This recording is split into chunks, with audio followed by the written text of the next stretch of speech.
Have you ever seen people driving along with their dog looking out the driver's window? It's not the safest thing to do. I've seen a lot of people do this, and it is a very dangerous thing to do, not only for the dog's sake, but for all the other people on the road. It's a hindrance to our ability to drive properly. Dogs like to try and demand that they be on our lap.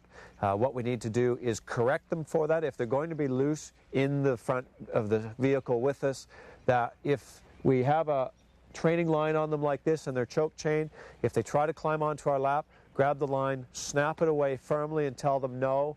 If that's not firm enough, you may have to use your elbow, bump them firmly in the chest, make it uncomfortable, and in one or two corrections, the dog will understand that they have to stay on their side of the seat. Now, you can also pick up the vehicle restraints for the dogs. There are seat belts, harnesses that go on the dog so that they're held into position. Try not to use the seat belt as a restraint for a wild dog. Train the dog to be calm and mature in the vehicle first. Use the seat belt as a safety device. We can also use our travel kennels, whether they're in the back of a pickup truck or smaller ones for in the car. Consideration for pickup trucks as well. It's best not to have a dog loose in a pickup truck in the back if there's no canopy cover on the back. There are systems that we can get to tie the dog into the center of the box so that they cannot throw themselves over the edge. Also in the car, we do not want to have the dog running back and forth in the back seat, exercising, basically looking at everything that goes by, barking at things. All that behavior can be controlled. We don't have to live with that. Have your dog again with a line on in the choke chain. If you're in traffic, you're driving along, the dog becomes out of control, give a sharp verbal no command, then immediately pull over as soon as it's safe to do so.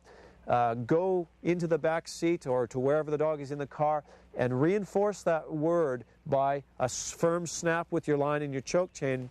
Tell the dog no, and then resume your trip. If the dog continues to do the bad behavior in the back of the car, again, repeat the same thing. Firm no, increase the firmness of the correction, and resume your trip.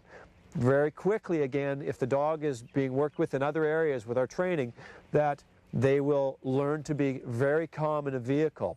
So it's not necessary that they're totally protective of everything they see. You know, they don't want people coming up or dogs up to the car. They can be very calm and mature, and with a little bit of work, a driving experience with the dog is not going to be a nightmare. It can be fun for both of us. You sleepy?